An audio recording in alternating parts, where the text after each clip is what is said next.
Good evening, and thank you all for joining us tonight for our workshop, How High is Too High? Understanding Blood Pressure and When to Seek Care. This presentation is presented by the Urban Health Initiative Office of Community Affairs in partnership with our community champions.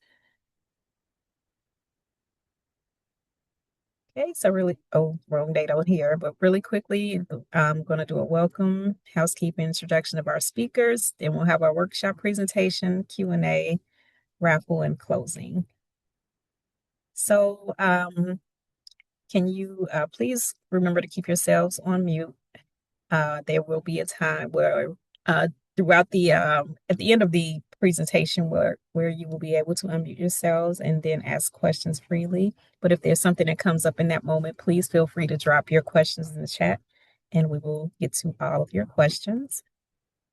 Please follow us on social media as well. We are on Facebook and Instagram, and we also have a YouTube page to which this recording will be placed on our YouTube page.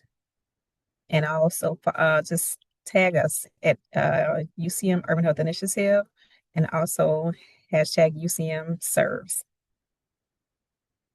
So quickly about us, we are Urban Health Initiative, UChicago Medicine Health Division responsible for collaborating with community-based organizations on health-related programs, research, and services for residents on the south side of Chicago.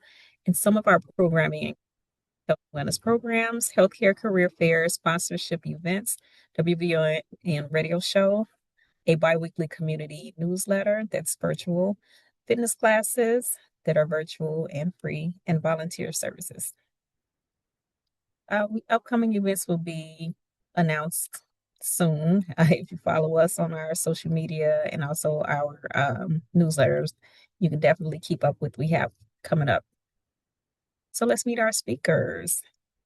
We have Editoriola Tori Odatunde. Dr. Odatunde is a current emergency medicine resident at UChicago Medicine. Her public health background has been a foundation for her work in the community with a focus on dissemination of information and community education efforts. Welcome, Dr. Tori. Next, we have Dr. Ekiemwadu Eki Olamuse, who is also in emergency medicine. So Dr. Olamuse is currently an emergency medicine resident at UChicago Medicine. She also serves as a community outreach chair for the House Staff Diversity Committee. Dr. Olamuse works to improve health literacy surrounding chronic diseases throughout Southside communities. Welcome, Dr. Eki. And I am going to stop my share so that our doctors can get along with their presentation. Welcome. Perfect. Thank you so much for that introduction. I'm just going to share our slides now.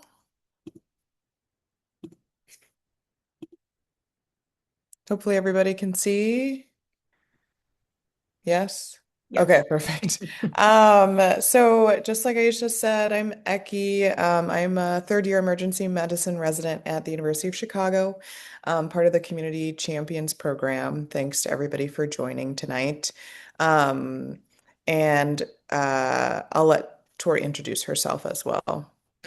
Thank you again, Aisha, for the introduction. My name is Tori. I am also an emergency medicine resident in my third year at the University of Chicago and also part of the Community Champions program. We're very thankful for the collaborations that we get to have with UHI because it provides us really a platform to be able to speak to you guys about things that we are not only passionate about, but I think are very important in our community. For those who've been at our other talks, this is kind of in a series of what we think is important for our community to know. So the title of our presentation today is How High is Too High? So understanding blood pressure and when to seek care. All right. So we have some disclosures. So again, to reiterate, we are emergency medicine residents, and this talk is focused on high blood pressure. I know there's a lot of other, diseases and comorbidities that might be related, but we are going to be focusing on high blood pressure today. This is only an introduction. It's not, totally comprehensive. We could talk about this stuff for hours. We can go very deep, but we wanted to speak in a way, that really gets to you guys to understand it. We don't have to throw in medical words and jargon if we don't need to. we want you to understand it for not only yourself, but your family members.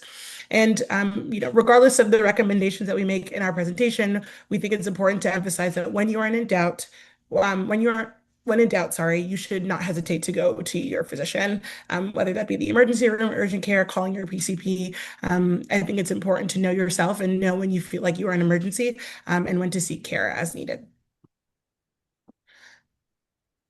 These are some of our objectives of today. We want to talk about blood pressure and why it's important, and then we'll go into some of the signs and symptoms, common medications that you might know for yourself or loved ones. We want to highlight the emergency signs and symptoms, when we as physicians are concerned ourselves, and when you should also be concerned for you or a loved one. How to learn more ultimately and talk to your doctor, because again, healthcare, it's truly a collaborative effort. Physicians, healthcare providers, they don't make decisions for their patients and they shouldn't. And we want you guys to be informed to be able to make, conjoined informed decisions. And then eventually we'll cap it off with a summary. And then we'll open it up for questions at the end.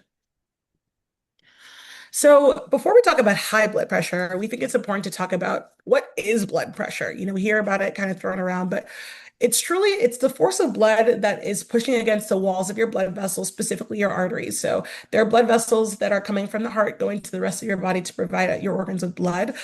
So we measured the pressure of the blood in these vessels. And so as your heart is pumping basically blood around your body. So that is what blood pressure is specifically. Now, the next question is though, what is high blood pressure? So we just talked about, how we're measuring, the blood as it pumps around. High blood pressure is when that force that's pushing against those blood vessels that I mentioned becomes too high. And this is a chronic condition that can lead to damage of the blood vessels because you can imagine your blood vessels are going under constant stress for weeks, months, years at a time. And not only does this cause damage to the blood vessels, but it could also cause damage to the associated organs. And then we commonly refer to this in the medical world as hypertension. Sometimes if you see it written in your doctor's note, shorthand is HTN. So these can be used interchangeably. So we can say hypertension or high blood pressure. So this is just a visual just to show that, a healthy blood vessel, as you can see, there's a lot of space. The blood's able to kind of move around freely in a sense. And then over time, when your blood pressure continues to be high, your vessels try to adapt to that pressure. And so what you're seeing is almost a narrowing of that vessel. And then ultimately, when you get to the point of hypertension, which we'll talk about, your blood vessels come, more damaged and also more narrow. So as you can see, not the same amount of blood is flowing in that portion of that hypertension compared to like a healthy vessel.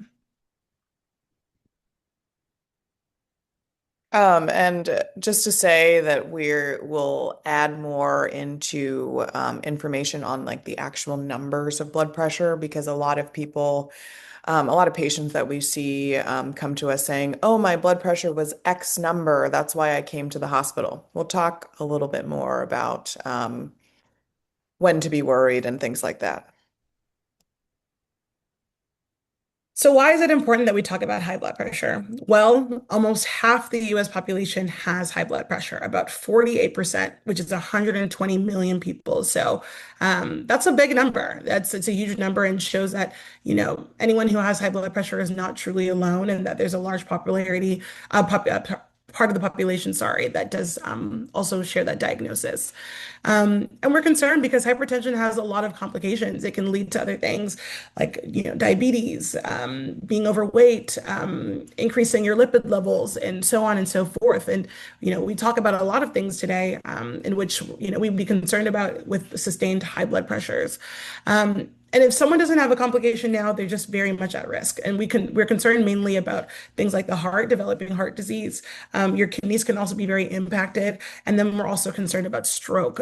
So that's why, you'll see a lot of community efforts and also your physician, having these conversations to say we need to get your blood pressure under control because long term it can have, quite devastating effects. So Causes of high blood pressure. There's so many things that go into having blood pressure, high blood pressure, and it's not just one thing. And I think that's important to know because I think sometimes when people are diagnosed with high blood pressure, they say, doctor, what did I do? How did this happen? There's some things that are within your control and there's some things that aren't. So genetics plays a huge part. A lot of people will find that they've had a long-standing history of high blood pressure in their family. They can trace it back to their grandmother, their great grandmother, etc. Certain habits, such as smoking, that can cause people to have high blood pressure, in addition to obesity, poor diet, a lack of exercise, constant stress. You can imagine that can continue to raise people's blood pressure and cause the effects that we were talking about. And the list goes on. Age, as you get older, you're more predisposed to be able to develop high blood pressure. And a lot of medical conditions can actually cause you. So, in our last talk, we talked about how long-standing diabetes can actually lead to high blood pressure. So there's a lot of chronic conditions that one may have that could lead to high blood pressure, but overall, it's something that develops over time and you cannot feel it. So you may not be able to control it, but once you have it, you might not feel it as well. And so, getting into some of the nitty-gritty, and again, as Eki mentioned, we're not as focused as the numbers. It's important to know certain numbers, but overall, these are the categories of blood pressure. So, a normal blood pressure is reported with a top number and a bottom number. You'll see us commonly referred to the top number is what we call the systolic. Basically, that's the blood pressure that we measure when your heart is beating. And then we have the bottom number, which is the diastolic, is the number that we measure when your heart is at rest. That's for us to know as doctors, but I think it's important for you to know what your ranges of your top number are and what the ranges of your bottom number are.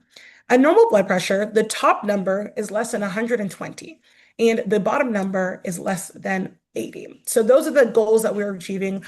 For the normal person who doesn't have blood pressure, has a normal pressure, those are the numbers that we're achieving. Then there's this range of elevated blood pressure, as you can see, a range from 120 to 129. And again, that bottom number is still less than 80. So when you're in this range, do you have high blood pressure? No, but you are in an elevated range. And you can imagine if you maintain this elevated range, most likely it can actually contribute to you developing hypertension. And then as we move forward, as you can see, you can get to different stages of hypertension. So there's a stage 1 and stage 2. And as you can see, those numbers are going up. So that range went up again to the top number of 130 to 139. With the bottom number also going up from 80 to 89. And then in stage 2, 140 and higher. And then for the bottom number, 90 or higher.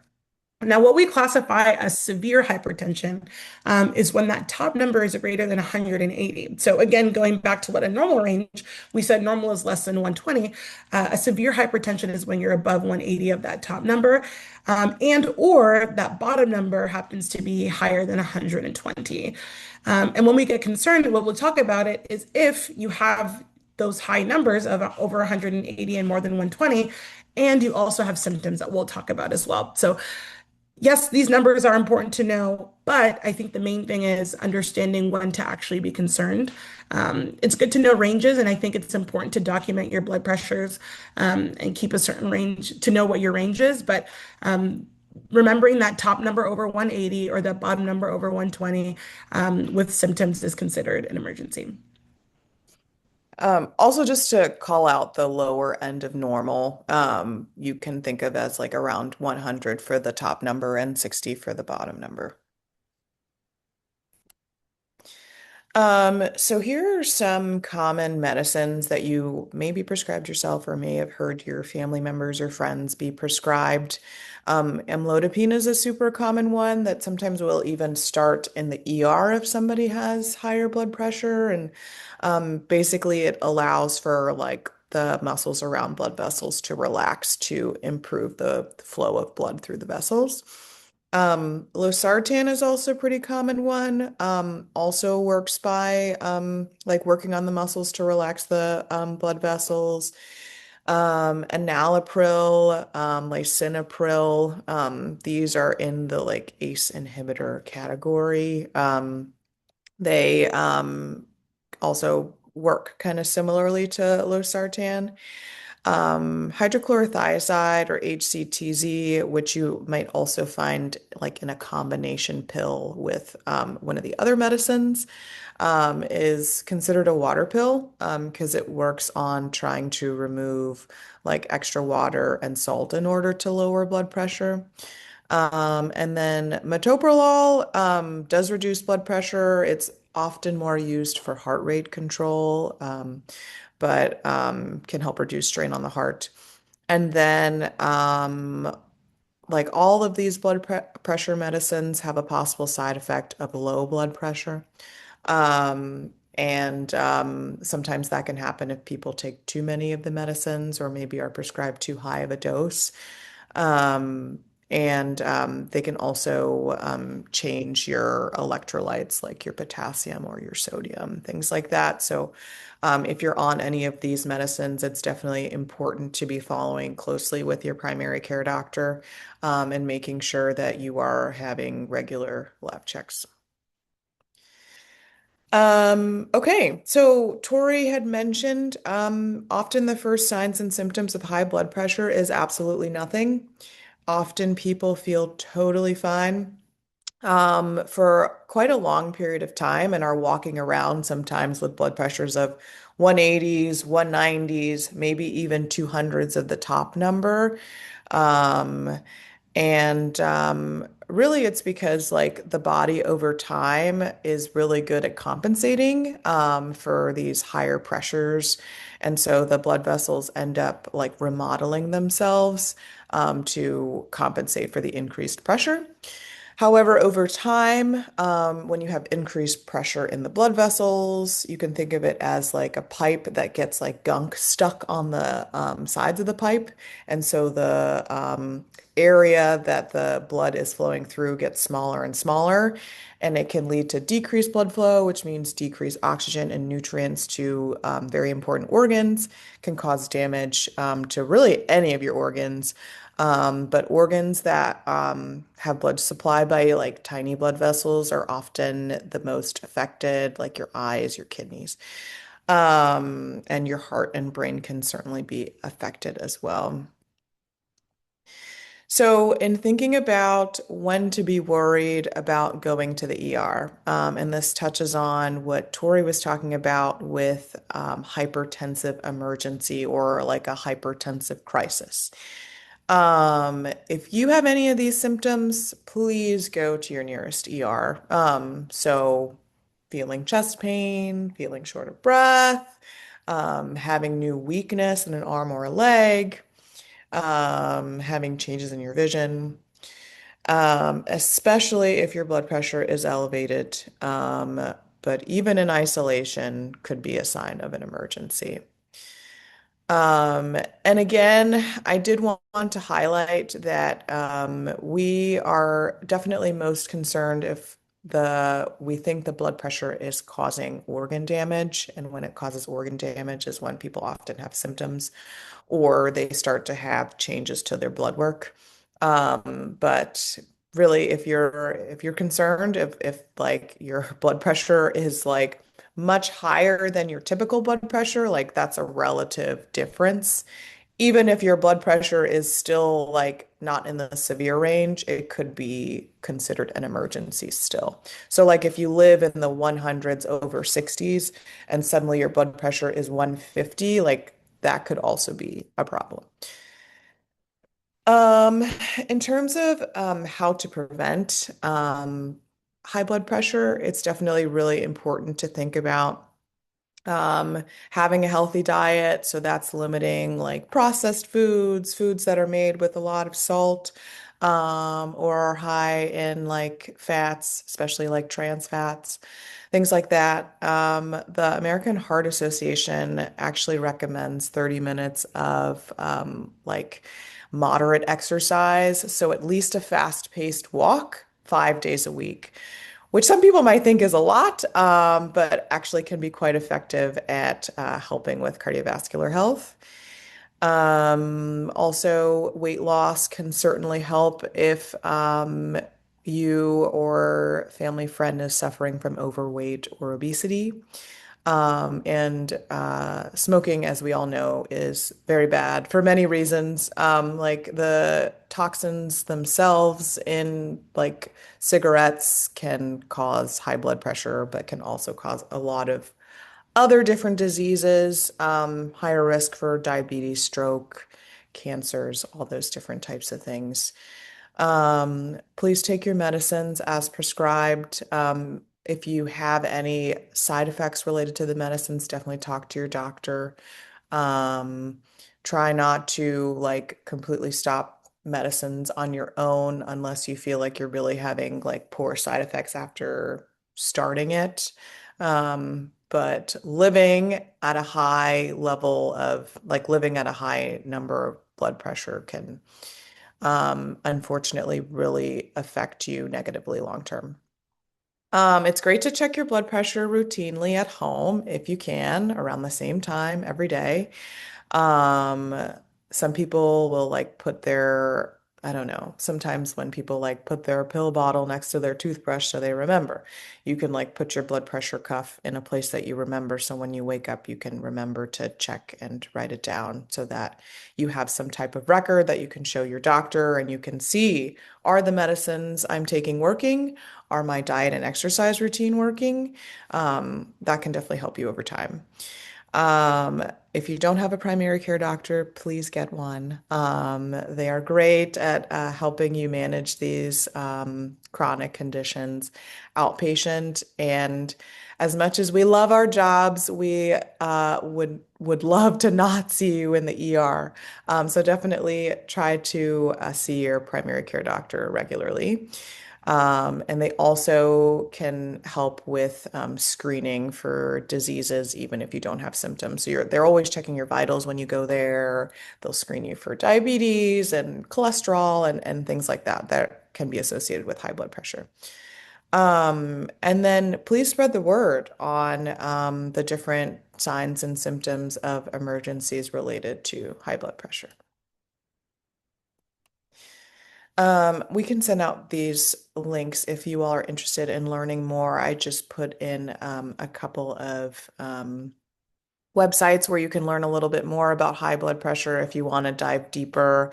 The CDC has a nice breakdown of like a lot of the things we talked about, as well as maybe some other like lifestyle things you can think about with lowering blood pressure. The second link adds some more steps to controlling blood pressure. And then I like this page from the World Health Organization that talks about the burden of high blood pressure worldwide, which is huge, and some like easy steps to try to work on diet and exercise and lifestyle things.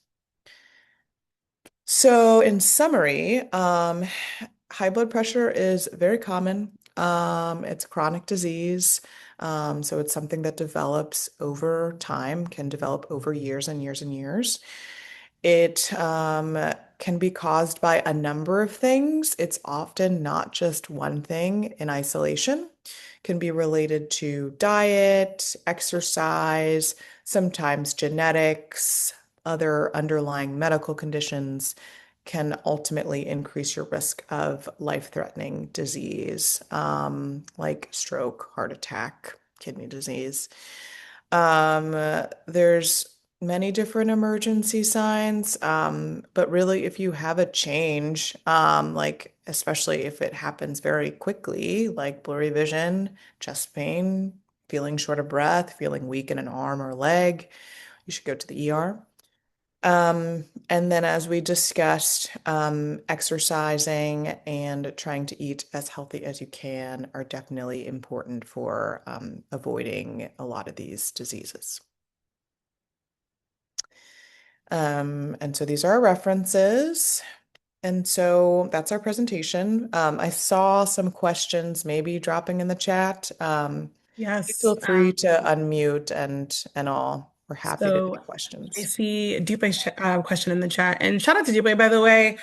She keeps community champions afloat and really just kind of provides a platform for us to be involved with UHI like this. So Dupe, we thank you. So her question, really great question, is saying smoking looks different depending on who you ask.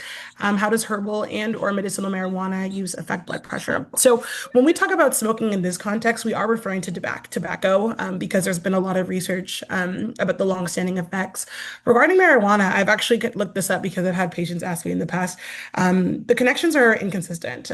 There's no like direct correlation to say you smoke, your blood pressure is high. There's some studies that show that it's been low. So ultimately, when it comes to marijuana, we don't necessarily know the relationship that it has with high blood pressure. But it is important for us to make that distinction to say that when we do talk about smoking, we're talking about tobacco use specifically.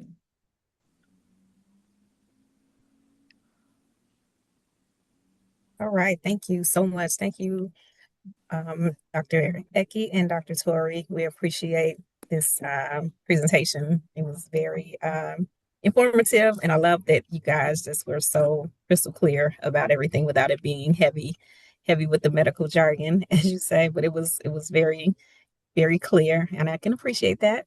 So, if anyone has any questions, please feel free to unmute yourselves, or if you'd like, you can still place them in the chat. But now is our free time for everyone to get their questions in, get your questions in with the doctors. Hello? Yes, hi. How are you? Hi, I'm Lori. I almost couldn't get in. Okay, we're glad My you're here. lower number is usually 72, but my upper number can be a little higher, sometimes in the 130s, maybe 140. Does that lower number protect me at all? So it gets a little bit complicated. And honestly, my answer is going to be like the best thing for you is to like follow your blood pressure numbers over time with your doctor. And if your blood pressure has been around the same for years, I don't know whether you're on medicines or not, but if it's been Yes, the I am. same, oh, okay. If it's been the And my same for chloride and years, my sodium are low because I'm on the low sartan potassium. ah, And okay. normally the kidneys save the sodium, but that low sartan lets it go out. Yeah. Um, Technically for the definitions of like high or low blood pressure, it's often like either one number is high or the other number is high. You don't necessarily have to have both to have high blood pressure. Mm-hmm. Um, but I mean the numbers that you have, what did you say, 130s, 140s, over Well, 70s? sometimes 140, but usually more like 130. Yeah. Um, I mean, it sounds like your doctor is doing a pretty good job at trying to keep you at a stable range. I would say like keep on following that, and if you have like new changes to that, then definitely talk to your doctor. yeah, I was wondering if I should switch to say that Pinladol or whatever, that first one. I don't know. Oh, whether you should change your medicines? I mean, definitely probably a better question for your doctor who follows you, but I would say if you're staying in the same place over years, then probably changing is not necessarily going to be beneficial unless you're starting to have side effects from the medicines you're currently taking. Yeah. Okay, thank you. Hmm. Thank you for your question, Lori. Does anyone else have any questions? You guys see that one in the chat? Okay. Are you able to share more about perimenopausal effects on blood pressure? Okay. Yeah. So, do you guys have any? Um, are women in those stages of life susceptible to higher blood pressures? Yeah. Yes, women in the perimenopause stage are like very susceptible to a lot of things. Again, those hormones are fluctuating and they can do a lot to your body. So, having high blood pressure is something that can be seen. But I think more specifically, the age, what we speak about, when you become older, you are at risk. So, would I just say it's just because of the perimenopause stage? Not necessarily. Granted, again, those fluctuations in hormones could have an effect, but I would say more as you get into the older range, you become more at risk to develop high blood pressure.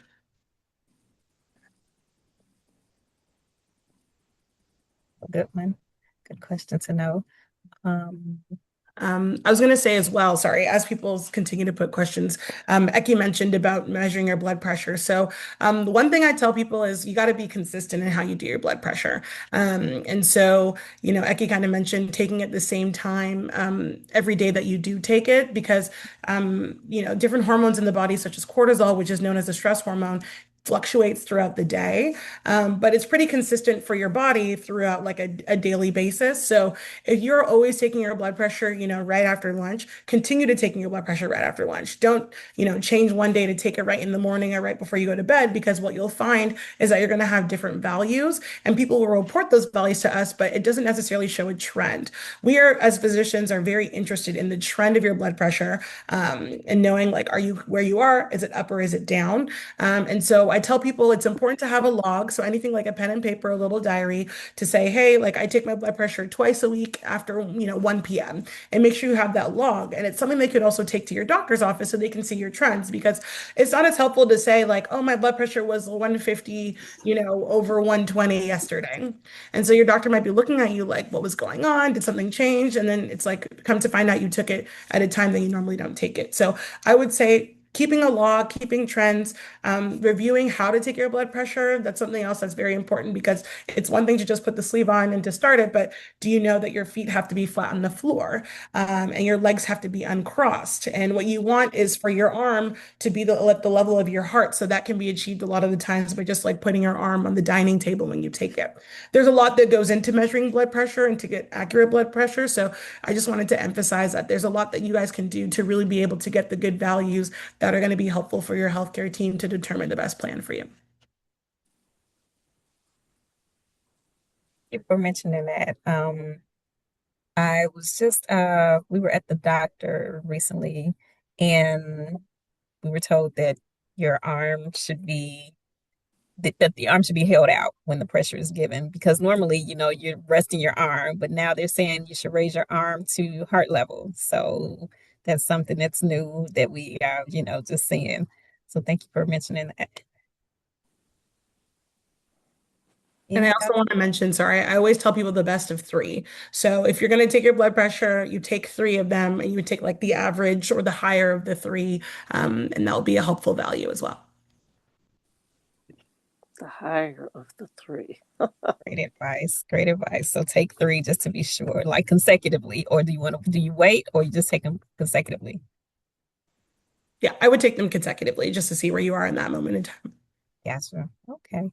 Thank you so much. Any additional questions, participants? We're getting some great information from our doctors, things that we really need to know. And again, the resources that they shared, I will definitely share them out when I send out a follow-up email. So if you did not get, didn't get a snapshot of their slides, no worries because I will send them out. So you'll have them. So yeah. So again, the floor is open. Anyone has any questions? So, what is a good length of time to wait before taking your blood pressure between after exercising or like going to the doctor's office and getting out your car, walking into the Oh, doctor's office, and Lottie. they like take your blood pressure? That's a great question. Um, I would say like if you're just walking into your like doctor's office or you're not exerting yourself that much, like probably 5 to 10 minutes is enough. You want to be able to be quiet and still and not feel like your heart is racing. So if you've just exercised, then you may have to wait a little bit longer, depending on your fitness level. I don't have a specific number, but yeah, I would just wait until you feel like you can be quiet and still and feel like your heart rate is more normal. And then Miss Charmaine, I see you asking, is it good to take your blood pressure sitting or another one standing? It depends. For the most part, we take our blood pressure sitting. There's something that we talk about called like orthostatic hypotension. So sometimes people have like varying blood pressures based on whether they're sitting or they're standing. And so that might be a recommendation from your doctor to like take those. But I think for the average person, a lot of people will just take it sitting. But again, if you're going to be taking it sitting or standing, make a note of that in your journal, right? This was my blood pressure when I was sitting versus this is when I was standing. Because again, these are more data points for your healthcare team.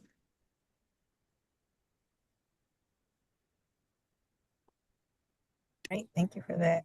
And also, something that was noticed is that sometimes when you go to the doctor, that anxiety of being in the doctor's office can cause your pressure to be higher than normal.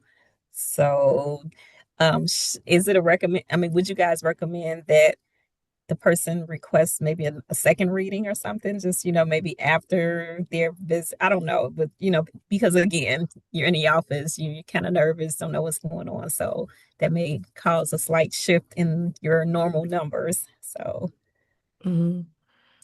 Yeah, so I think this is where the trends come by again to show us like because I've had people as well. They're like, it's just every time I come to the ER, my it skyrocketed. We actually there's a name for it. People call it white coat hypertension because historically doctors wear white coats, and so people get into the healthcare setting and they kind of their blood pressure just comes up. But it's helpful to know if you're saying like, oh, at home like my blood pressure is normally the top number is normally 130, and when I come to the hospital it's about 140, 150. Then we know, not to take it, as it is, but just to know again what your trend is and that this might be a case of white coat hypertension. So yeah, I think it's okay to, if they have the resources and the time, I think it's okay to ask for, a repeat blood pressure. It still might be high, but I think that's okay. And to know, like, if that's something about you that you're aware of, you could also always just lead with that. And then you can show your log to be like, hey, like these are my blood pressures for the last 2 weeks or the 3 weeks so that, your healthcare provider is aware and says, oh, they're probably just, having the elevated blood pressure because they're here. got it. Thank you so much. So we have a question. Drinking coffee has given me false readings. Any recommendations on what to stay away from outside of rigorous exercise before taking your pressure? Yeah, I mean, probably anything that has like a stimulating effect could like falsely elevate your heart rate and your blood pressure. So like an energy drink, coffee, maybe tea with caffeine, smoking, um, all of those things. Another question. Okay, which is better? Which is the better reading, to have it manually or automatic? A manual blood pressure reading or automatic? My question is, who's doing the blood pressure reading for you? Is this when you go to the doctor's office versus when you're at home? The doctor's office. Both are equally sound. I think technology has come a very long way. That the automatic blood pressure readings are very accurate, which is why we're able to use them. I think that the varying kind of degrees would be minimal, which is why we're able to use both. I think a lot of doctors' office, like even my doctor, they use an automatic one. But people are always able to do the manual. But I wouldn't say one is better or worse. They'll give you the same values.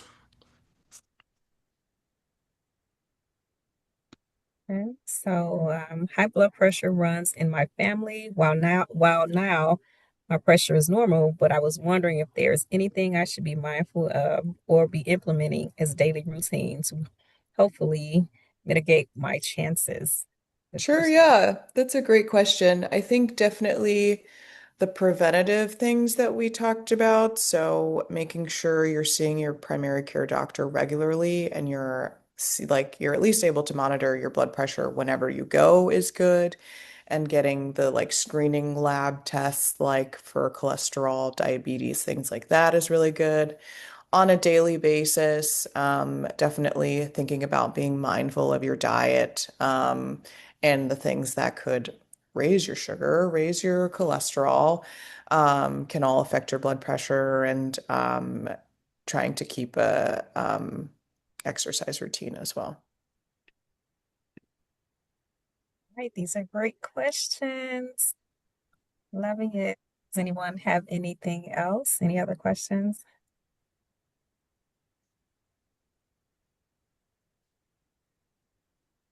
Hey, okay.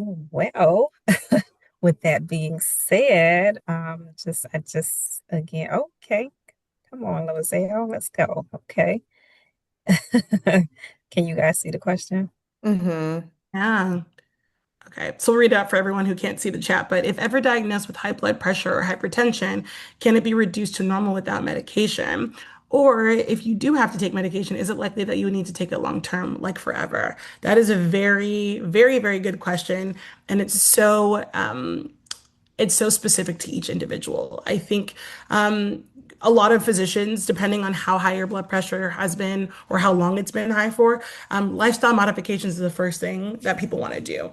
I think as doctors, anytime we don't have to give medication for something, we wouldn't want to. So the first thing that they're going to tell you is, can you lose weight? Can you stop, smoking cigarettes, taking stimulants, etc.? And there can often be a trial period. Again, it depends on what your numbers are, your family history. Again, such an individualistic approach. But the goal is to always say, what can we change in your life to try and to decrease your blood pressure over time. Now, if you're at the point where your doctor is saying, hey, those things are not working, or your blood pressure is a little too high for my liking, we need to bring it down, they'll start you on medication. Now, the medications that Eki was mentioning in our presentations all come at different doses. So those doses could either go up or down depending on how you're responding to them. And it's not rare for us to see people who have been able to control their blood pressure to the point that even the low dose blood pressure medication is essentially too much. And so they're in that normal range. So it really just depends on you as an individual, what your risk factors are, how your body responds to certain modifications or medicines, but it's not always a forever thing. It can be for a lot of people, but I think depending on your individual factors, there's a possibility that you might not need to be on a medication, or there's an opportunity to also come off of medication as well. Yeah, it's very hard to answer that question if we don't know what's causing the high blood pressure in the first place, Mhm. especially if you have like a genetic condition that's leading to your high blood pressure. That's like a completely different discussion. And yeah, and in like it's possible, like in some conditions that you may have to be on a medicine forever, but if it's blood pressure that may be caused by like diet, exercise, which often they call in medicine essential hypertension, then a lot of times you can work on modifying diet, exercise, things like that, lifestyle, to prevent yourself from being on a medication long term. Yes, mood can definitely lead to changes to your heart rate and blood pressure, and like depression, anxiety, stress. Um, Really, because of the way the hormones work, it can just lead to all types of issues. Great, all right. Great questions. Thank you all so much. So again, I'm going to ask if there are any more questions before we get to our raffle wheel spin. Um, but again, this has been just an informative, very educational session, and I'm just so thankful that you all were here to present. And I'm thankful for everybody who joined us. Let's give, can you ladies give a new, oh, yeah, that's funny. So, because the question was, can you ladies give me new hormones so I don't have high blood pressure? Oh, wouldn't that be wonderful? Oh my gosh. Thank you for that, Lorizeo. Yeah. So we are going to um, get to our raffle wheel spin. But again, just wanted to thank everyone for just being here, for lending your time to us this evening. We do have everyone's name. Please take a look to make sure that you see your name on the wheel. I'm sure that my colleague was very, she got everybody's name on here. I see it. Good, thank you. So, yes, yes, yes. Go ahead and Okay, spin. so we are going to give this a spin and we're going to see who's going to be our winner for this evening.